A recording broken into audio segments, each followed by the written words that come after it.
Ladies and gentlemen, this is your captain speaking. Welcome aboard the Pleasure Cruise. Alright, context. This is going to be an unscripted video, kind of a follow-up to the last video that I put out, which is called A Tale of Two Peanuts.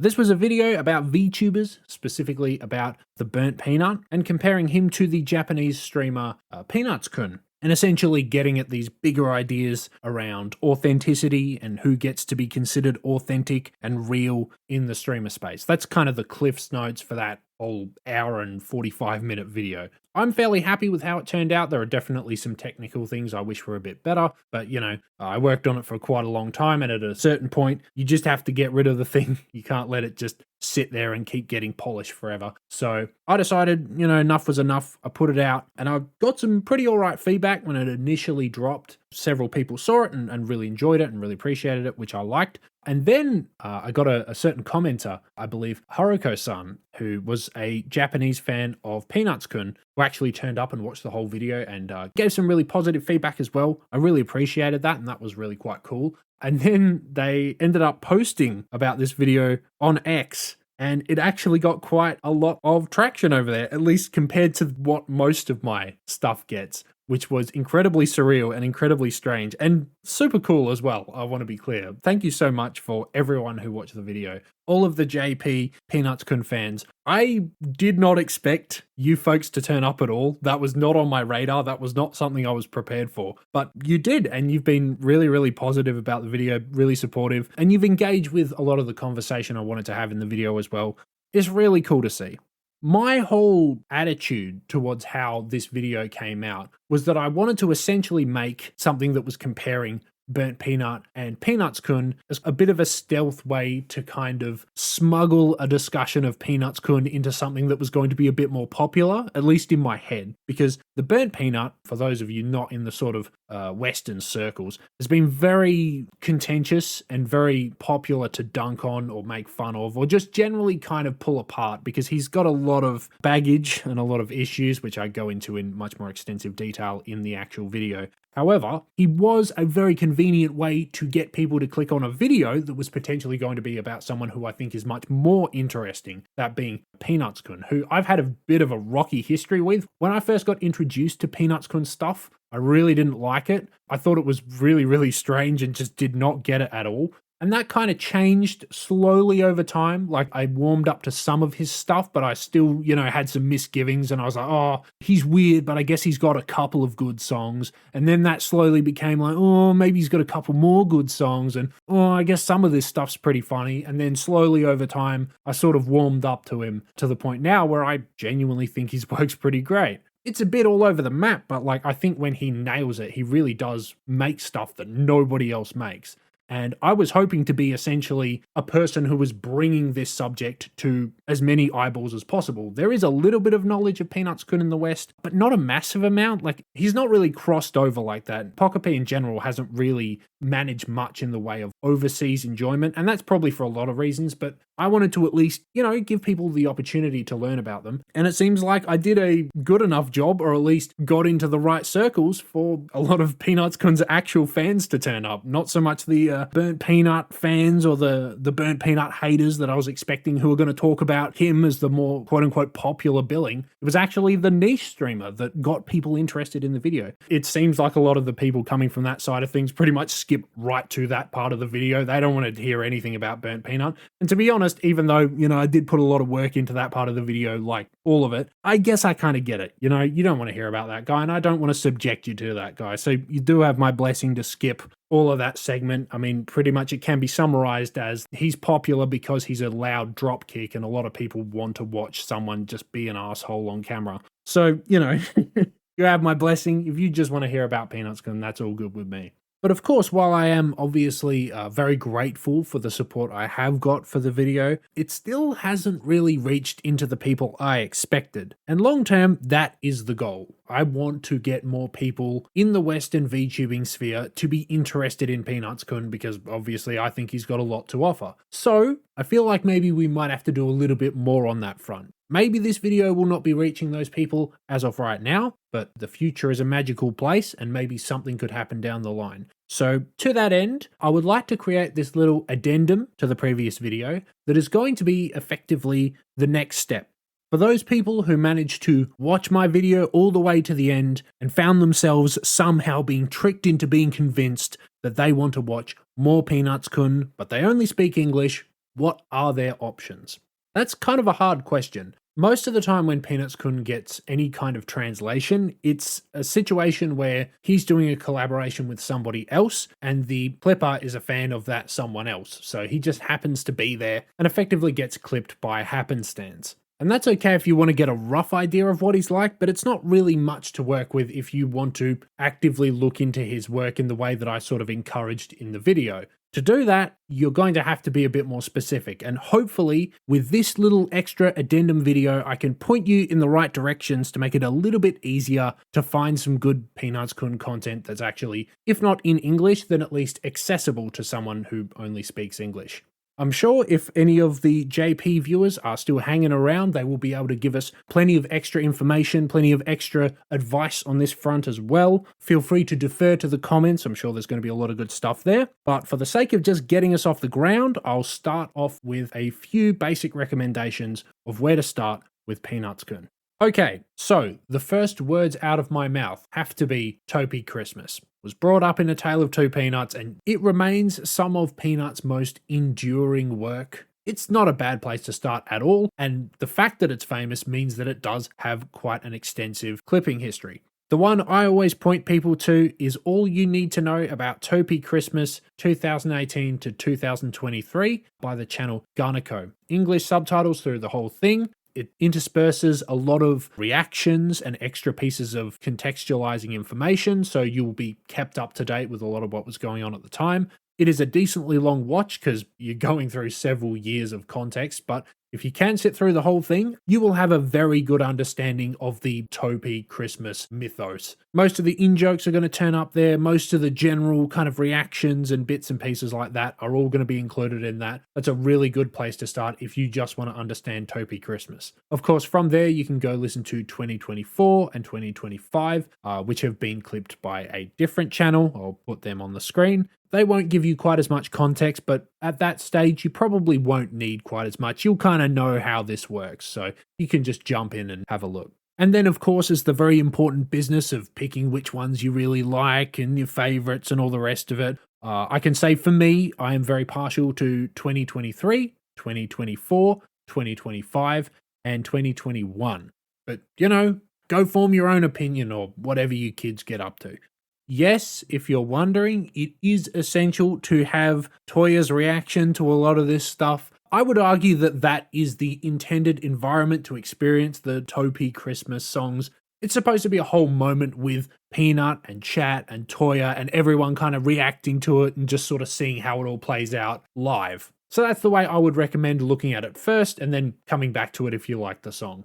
I think one of the major roadblocks for people getting into TouPea Christmas is if you're not very well versed in Niji-Sanji JP, some of the in-jokes do go beyond just the stuff that literally happens in the Christmas streams, and that might get a little hard to follow. I don't know how difficult to follow, because obviously I came to this stuff knowing at least an introductory amount of stuff about Niji JP, so I was able to follow along for the most part. But if you have no interest in any of that stuff and that's going completely over your head, well, TouPea Christmas might be a little bit tricky. And if that is the case, or say for example you heard the TouPea stuff, you really liked it, and you're looking for something more, or of course the other possibility, which is that you just personally don't really like TouPea Christmas or don't find it all that funny, which is fairly understandable. It's definitely not for everyone. Then we can move on to Peanuts-Kun's music. So, I've mentioned the music before, and I think some people might, if they're uninitiated, have a couple raised eyebrows at this point. Like,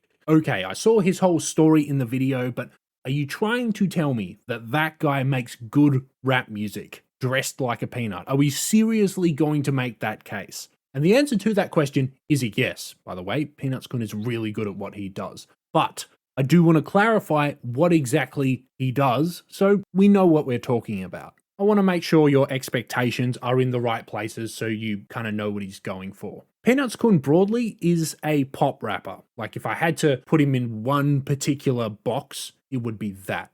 If I wanted to be a bit more creative with my description, I might say that Peanuts-Kun often takes some of the most accessible and catchy ideas from pop rap or just pop music in general, and then combining it with some of the more trendy or interesting sounds that are coming from more underground places. So his general style, the thing that he actually brings to most of his music, is a very auto-tuned kind of pop rap flow or pop rap styling, and he will combine that with a bunch of different genres.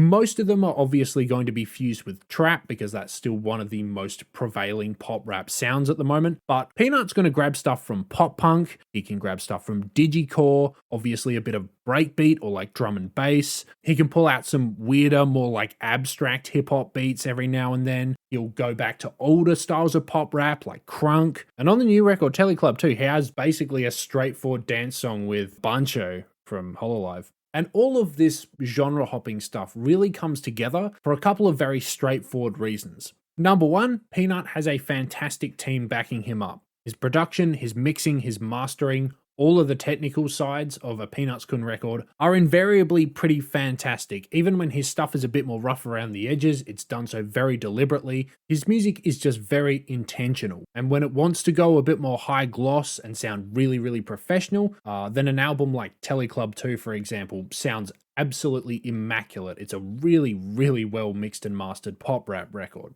And the other side of the coin, which I kind of just alluded to then, is that Peanuts-Kun is very deliberate with what he does. He has a very keen understanding of what his strengths and weaknesses are, and he knows how to play into those. He has a really good idea of what sort of beats he wants to use, and he does have, in my opinion, a very good taste in beats. And he also has a really good idea of how to make the most out of collaborators, and he'll pull collaborators into his songs quite often. And when he does so, I think he knows how to get the right person with the right song and pull everything together in a way that just gets the best out of the collaboration.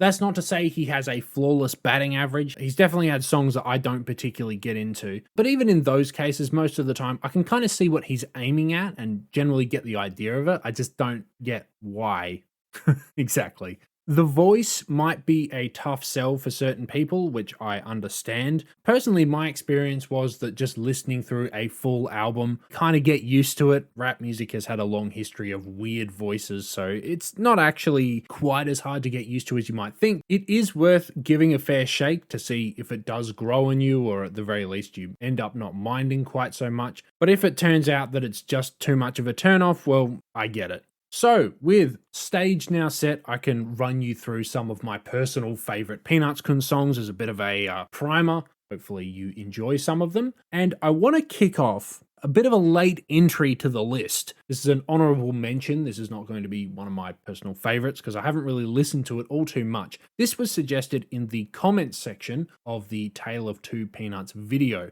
And so I did want to talk about it very quickly. It's called Mirai Next Meshi. It's a song from his Teleclub record from 2021, and it is a collaboration with the Vocaloid artist Yanagami Yuki. And this one was interesting because I saw this recommended in the comments to the video and decided, all right, I'm going to give it a try. And I thought by this point in my Peanuts-Kun journey, right, I'd written this entire nearly 2-hour video about the guy. I thought, you know, I'm not a full expert, but I think I know my Peanuts-Kun, right? Nothing can surprise me at this point. And I put this song on and it just about sent me out of my goddamn chair. So this shit is fucking nuts. It is crazy. It is ridiculous. I'm still not really sure how to make heads nor tails of it, but I can at least give you the rough sketch of what this is doing.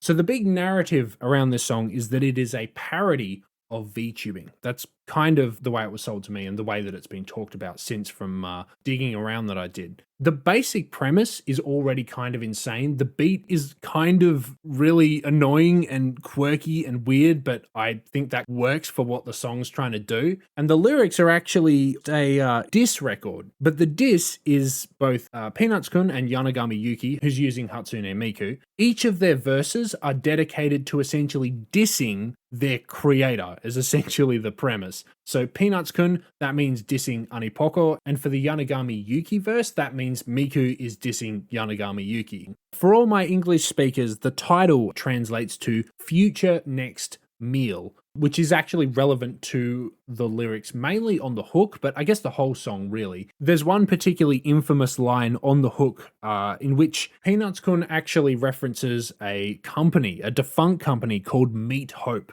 which is not really a company anyone outside of Japan is going to have all that much of a frame of reference for. I certainly didn't know what it was, but you know, if you do want to go down that Google rabbit hole, Meat Hope was a meat packing company who were involved in a series of scandals around fraudulent labeling and just general vile practices behind the scenes. One of the biggest charges was around their ground beef, which they were mixing with bits of pork and chicken and even expired bits of meat as well. They were just reusing stuff that got returned because they didn't want to like make any more. It was pretty horrendous. According to Wikipedia, they were importing bits of poultry from Brazil, and then they would resell that stuff as being local produce. They apparently falsified data showing that there was salmonella in their sausages, and then would go on to supply those sausages to school children. They did go bankrupt over all of this stuff when it was revealed, deservedly so. Sounds like an absolutely fucking vile company. And just to make sure you know for certain that is what they're referencing, the music video not only has pictures of the office of Meat Hope, it also has a couple of shots of the festy looking meat just to really hammer it home. The song also ends with the sound of a chainsaw and a "You Died" screen in the music video, which is probably a reference to a line in the hook about a chef wielding a chainsaw. And so pulling all of those different disparate elements together, obviously I'm working with a secondhand translation, so I don't know how reliable any of what I'm about to say is. I can only work with what I've got. And even within that, I did have a quick scoot around to just see what a lot of Japanese fans were thinking about the song when it released. And there was a lot of different opinions, so it does seem to be that people take different things out of this song. But what jumped out to me is that this song feels like, taken in its totality, this incredibly nihilistic reflection on the way that making content and making things for the internet is essentially a process of being a chef with a chainsaw who cuts up bits of yourself, grinds it up with bits of this and bits of that, and just mashes it all together, and then shrink wraps it and then sends it off to the internet for people to just eat,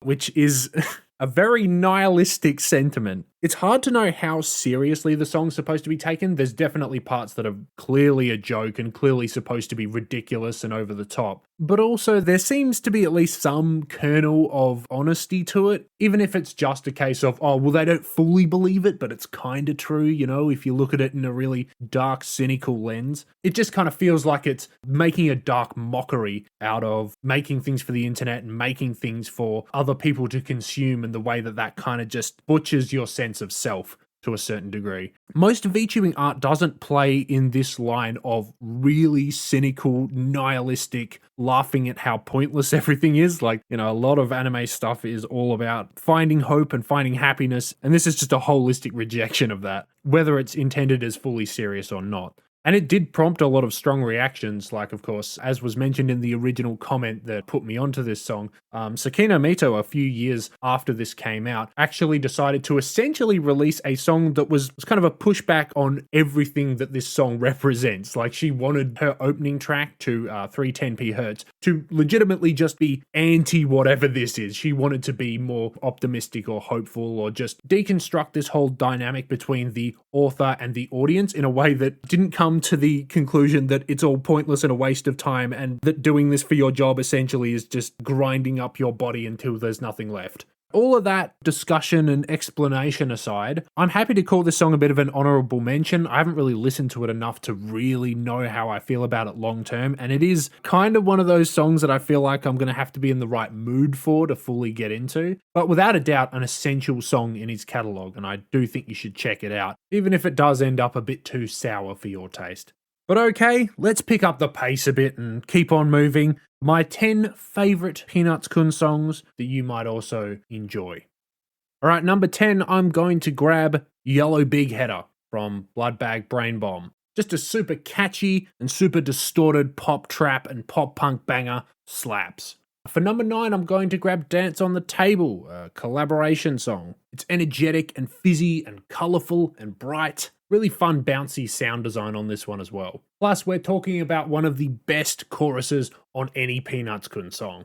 Next up, I'm going to go for Stop Motion featuring Makaino Ririmu. This is Peanuts-Kun's stab at a very warm, sentimental, throwback, old-school pop song, something that sounds like it should be the opening to a cheesy 90s sitcom. On paper, he should be totally out of his depth, but in practice, this is just such a fantastically creative, fun, simple, but also really unique pop song that just has so much of Peanuts-Kun's personality, sense of humor, and trademark polish to really seal the deal. It's also a song that I don't personally think he could have made in the earlier part of his career. I think being able to pull off a track like this, as well as he did, is indicative of the fact that Peanut has grown as a musician, as a creative, and as a person. So, love stop motion. It's great.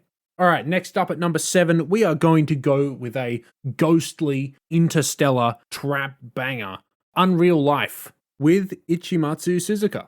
This one just sounds great. The production job from Nerdwitch on this one is fantastic. It's so trippy and spacey and heavy. Sometimes you don't need any other words. It's a banger. It's just a banger.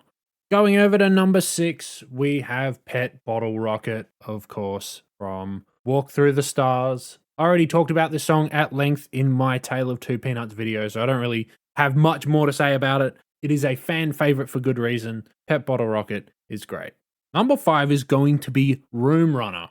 Peanuts-Kun has a lot of great opening tracks, but I think this one is probably my favorite. It's just so loud and thick and distorted. It just busts the door down and just gets right in your face. Pretty much regardless of what sort of listening equipment you're using, if you're on headphones or you've got speakers or something like that, this song is almost always going to be slightly too loud. It is just so cranked up to the max. And honestly, I would not have it any other way.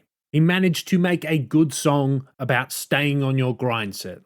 It's pretty impressive. For number 4, we have Kirin-nai, the track with Kamui from Tally Club 2. This is another one I've already spoken about. I made this one of my favorite songs of 2025. I still feel that way. I think this song is excellent. There's a bit of stiff competition on Tally Club 2. It's a really good album. Pretty much if you like any type of pop rap music, you're going to like at least something on that record. I think Kirin-nai and Small Soldiers were the two songs that I was absolutely addicted to. I could not stop playing them, and I think Kirin-nai barely manages to take it over Small Soldiers. And at number 3, I am going to be putting Twin Turbo. This is probably just going to be a personal pick. This was one of the songs that when I was first getting into Peanuts-Kun, I was still a bit iffy on him. This was one of the very early songs that I started to listen to more and more and be like, man, I guess he is alright. I really do like this song. It's really catchy. Maybe for newcomers now, it might not be quite as exciting as some of the other options on this list, but for me, I've always loved how much this song manages to get out of so little. It's far from one of Peanuts' more elaborate songs, but it might be the closest he's ever come to sounding slick. I really messed with Twin Turbo. I think it's pretty great. Starting to pull towards the top end, we're at number 2. It's going to be Birthday Party featuring Sakino Mito from Blood Bag Brain Bomb. Yes, that does mean that saying that Yellow Big Header was the best song on this album a couple years ago was incorrect. The best song was Birthday Party the whole time. I just didn't want to admit it. I didn't want to admit it to myself or to you, but I am now brave enough to say it. Birthday Party's the best song on that album. History rememberers might recall that my main contention with this song was that I was under the impression that it was about Sakino Mito and Peanuts-Kun getting it on. I thought that Birthday Party was a metaphor for losing your virginity, which could well have just been a quirk of using the sort of translation tools that I have to use to get any kind of a look at the lyrics. There could just be some funky stuff going on there. Obviously, much as I respect the guy now, I still don't really want to know anything that goes on in Peanuts-Kun's bedroom, and I would prefer he not keep me updated on that. I just don't want that mental image. Please and thank you. But yeah, having a quick sweep around now, it does seem like the prevailing theories are that this song is more about the birth of a VTuber character, kind of signaling the death of the person that you were before you created that character and kind of, that point of transition. Debatably horny lyrics aside, this is still an excellent piece of liquid drum and bass. The production is so crisp and propulsive. Sakino Mito sounds absolutely fantastic on this. Peanuts-Kun holds up his end of the deal. Such an instantly memorable track. I only needed to hear about 10 seconds of this song to just have it locked in my brain for the rest of time. You put two VTubing legends on the same track together, And you end up with something fantastic, you know, who's surprised? Also, make sure once you're done with listening to Peanuts-Kun, you go listen to Sakina Mito, all right? I haven't had time to make a video about Sakina Mito, but mark my words, one of these days we're going to get all of you English speakers into Sakina Mito, okay? She's the single greatest live streamer of all time, right? Sakina Mito is proof that you were born in the right generation because you still have a chance to watch her live. You got to go listen to her music, all right? Go listen to Sakina Mito after you've finished listening to Peanuts-Kun. It's very important. Gonna tell you what number one is now. Number one is Gordon Kill the Thomas. Gordon Kill the goddamn motherfucking Thomas. What was he on when he made this? How did he come up with this idea? How does it work? There are many mysteries surrounding this song. What genre is it? Why did Peanut decide to write a whole song comparing himself to Gordon the Tank Engine? Why did he decide to sell this so hard that it became the best song in his catalog? I have no idea. All I can tell you is that Gordon Kill the Thomas is not just Peanuts-Kun's best song, it is also his most song. There are tracks that Peanuts-Kun's made that other people could potentially have made and it still would have made some kind of sense. There is not a single other human being walking this planet as I speak these words who could have made Gordon Kill the Thomas. No one.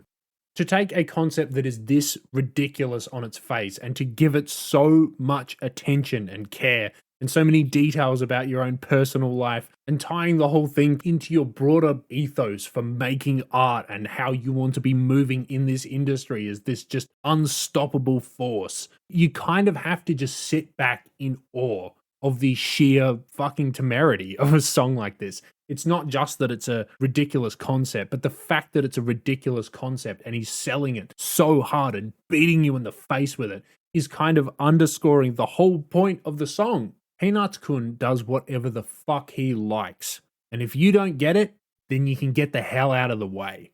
That's Gordon Kill the Thomas. And I gotta be honest, it is his masterpiece. So there you go. 10 songs from Peanuts-Kun that I would personally consider to be his best work.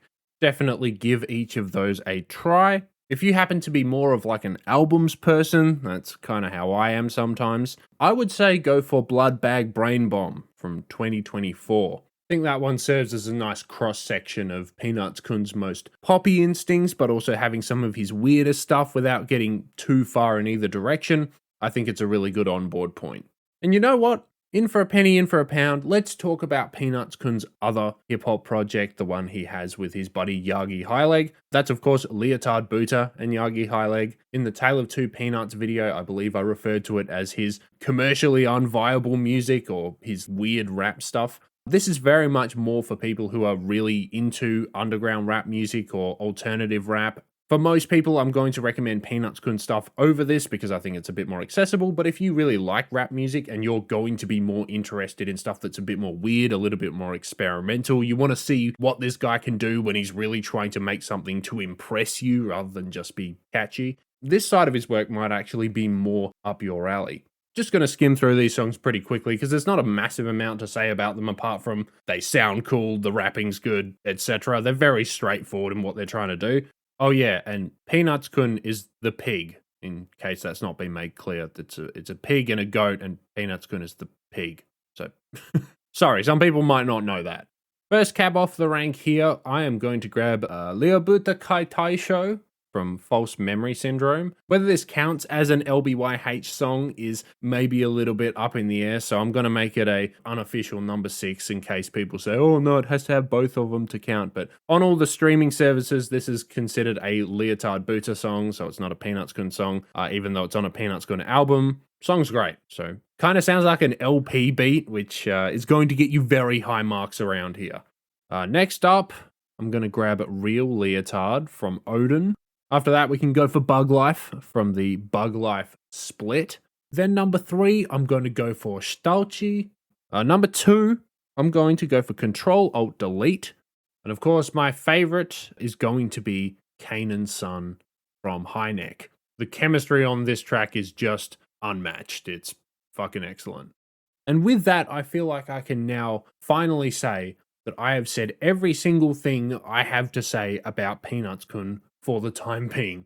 I have run out of peanut juice. I might review some of his albums at some point in time in the future, just in my short form music reviews, but as for right now, we're going to give Peanut a rest and I'm going to put my mind to other VTubing ventures. Thank you very much for watching this video. Thank you very much for watching the last video if you did. Hopefully we got some good recommendations out of it. If you have some better ones, chuck them in the comments. Always appreciate that. Go take care of yourselves. Captain out.